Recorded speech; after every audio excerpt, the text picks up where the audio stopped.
장관님 22사단 그 신은미상 그 20대 남성 확보에 관련돼서 좀 질문하겠습니다.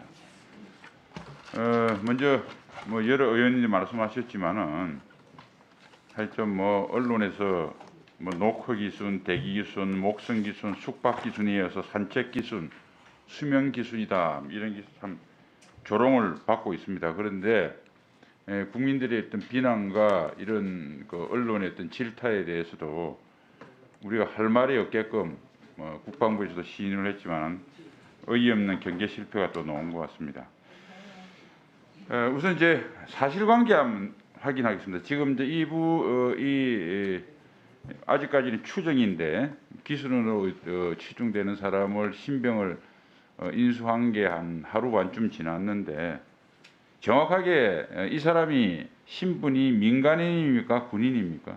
예, 민간인입니다. 민간인입니까? 본인이 그 이야기를 했어요? 예, 초기 압신 결과만 저희가 받았는데 예, 민간인으로 진술을 했습니다. 그런데 좋습니다. 진짜 아까 우리 존경하는 한기호 의원님께서도 말씀하셨는데 이거 헤엄쳐서 기순한 거 맞습니까? 이제 그 존경하는 한기호 의원님께서 말씀하셔서 제가 이제 그 덧붙이고 싶었는데 말을 못 붙인 것을 한마디 좀 더 드리면 매번 사항 보고가 되고 난 다음에 저희가 이제 의원님께 보고하고 또는 뭐 언론에 발표하고 난 다음에 조사를 해보면은 사실관계가 달라가지고 저희 군이 어려움을 겪었던 적이 많아서 명확하게 확인된 얘기만 하자. 이제 사실 이제 그런 취지에서 조금 절제된 보고를 드리는 것이었는데 이제 존경하는 한기호 의원님께서 이제 그런 부분에 대한 지적을 해주신 거고요. 한기호 의원님이 질문할 때 그래서 제가 지금 답변 드리는 내용 역시 조금 정확성이 떨어질 수 있다는 얘기를 전제로 하고 제가 말씀을 드리겠습니다.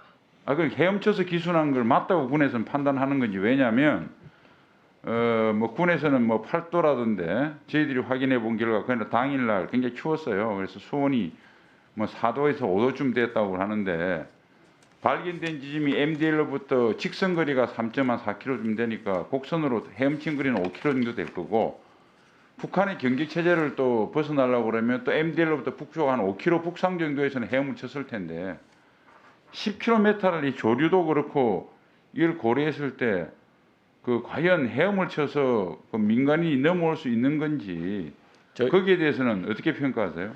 저희가 최초에 저희가 갖고 있는 데이터로는 그 수온에서 그 시간을 수용할 수 없다는 데이터를 갖고 있는데 모아서 저희들이 그 현장의 모습, 그다음에 현장에서 나가서 지금 1차 보고 있는 인원들하고 제가 좀 확인을 해본 바에 의하면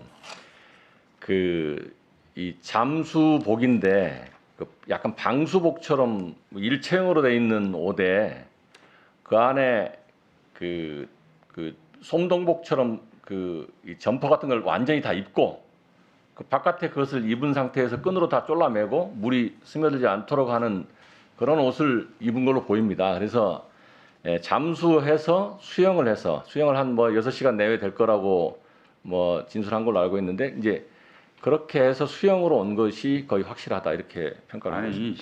10km를 6시간에 수영하기 어려워요 겨울에. 이제 조류도 있고 그다음에 그 친구가 이제 그 살고 있는 곳이나 이런 것을 보면 알겠습니다. 예. 좋습니다. 하여튼 그 발견된 그 뭐 잠수복이라기보다는 이제 민간 뭐 이런 방수복 비슷한 건데 그 사진이 있습니까? 네, 사진을 찍어놓은 건 있는데 그건 왜 공개 안 했죠? 그건 추후에 이제 조금 비밀이에요? 아닙니다. 조금 더 정리가 되고 나면 할까 하고 지금 우선은 뭐 갖고는 있습니다. 아니 그러니까 지금까지 발견된 거는 이런 거 정도고 최초 진술을 했을 때 이런 정도인데 앞으로 이것은 정확한 조사와 본인이 진술에 따라서 달라질 수 있습니다. 현재까지 된 거는 이 정도입니다 해서 최소한 성의를 보여라 이게 성의를. 아니 그냥 그 밑에 그러고 그 사람이 헤엄쳐 왔다고 진술을 한 거예요? 아니면 우리가 뭐 족적하고 뭐 이런 저 방수복인가 뭐 이거를 발견해서 우리가 추정한 겁니까? 수영을 해서 왔다고 진술한 것이고 해안가에 그 족적을 확인한 것이고 한 뭐 그런 정도입니다. 그러면 그 사람 진술을 내용하고 족적하고 그다음에 여기에 있는 방수복이나 이런 것들을 그 사람이 시인했다든지 그다음 방수복 사진이라든지 최소한 이게 왜 그러냐면 이렇게 이야기를 해놓으면 아까 한교 의원님도 말씀하셨지만 국민들이 믿지를 않습니다. 이게 뭐 흑막이 있지 않나. 그렇지 않겠어요? 제가 이따가 그러니까 군에서 이게 정확한 사실을 그때 드러나는 사실을 성실하게 특히 다른 데는 몰라도 국회에서 보고할 때는 현재까지 드러난 사실에 대해서 이해되도록 아니 PPT도 있고 사진 이거 찍어서 전송하는데 시간 얼마나 걸려요? 이렇게 됐고 됐는데 현재 진술을 봐서 이렇게 됐습니다만은 지금 여러 가지 여건으로 봤을 때 이게 과연 맞는 건지 또 확인을 해보면 이런 추정도 가능해요. 저게 수용하기 불가능하다면 목선을 타고 오다가 소위 모선에서 뛰어내릴 수도 있고 여러 가지 가능성이 있습니다. 이것은 좀 더 살펴보겠습니다 하면 전부 다 고개를 끄덕끄덕 할 거 아닙니까? 이렇게 한 장짜리 아무 그림도 없는 거 지금 하루 반인데 국방부에서 그 정도 작성할 수 있는 순발력이 없어요? 그렇게 하니까 도대체 궁금한 거야. 군에서 제대로 하는 건지, 국민을 보호하기 위해서 성심을 다하는 건지, 그냥 떼어 넘기는 건지. 자, 다음 하나 질문하겠습니다. 제가 이 이야기를 꼭 연계를 안 시킬 수밖에 없는 게 2019년 6월 15일 날 삼척 목성 기순위에 지금 19개월 동안 10번의 대형 이런 국민들이 좀 이해하지 못하는 사고들이 연이어 일어났어요. 2개월에 한 번이라는 뜻입니다. 2개월에.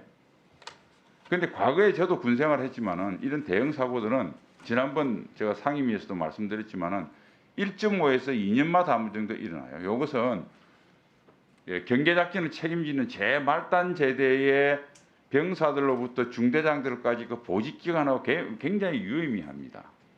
그런데 이게 2017년, 18년은 조용하다가 19년부터 문제가 생겼어요. 그러니까 정부 출범 딱 2년 후부터 지금 계속 2개월 만에 터지는 겁니다. 그러니까 이거는 1분만. 전반적인 시스템에 문제가 있다. 지난번 정경두 장관 강화도 있을 때도 특단의 조치로 지금 전반적으로 봐서 2018년 9.19 합의 기타 이런 평화 무드가 군에 다른 데는 통일부 이런 데는 좋다 이겁니다. 그러나 국방부는 말로 힘으로 평화를 뒷받침한다고 그러잖아요. 그러면 우리가 전반적으로 장병 정신 상태부터 경계 태세가 총괄적으로 문제가 있는 건 아닌지 제가 특단의 조치를 해서 정밀 이거 안 하면요. 계속 이 사건 터집니다. 그 장관은 이번에는 또 그냥 단편적으로 최선의 경계 태세를 다하겠습니다. 현장 하겠습니다. 이렇게 넘어가면 2개월 후에 또 터져요.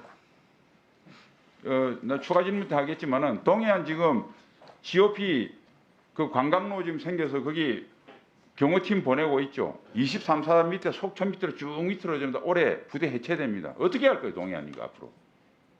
제가 봐서는 경계 체지만 2~3배 늘어나는데 어떻게 할 거냐? 네.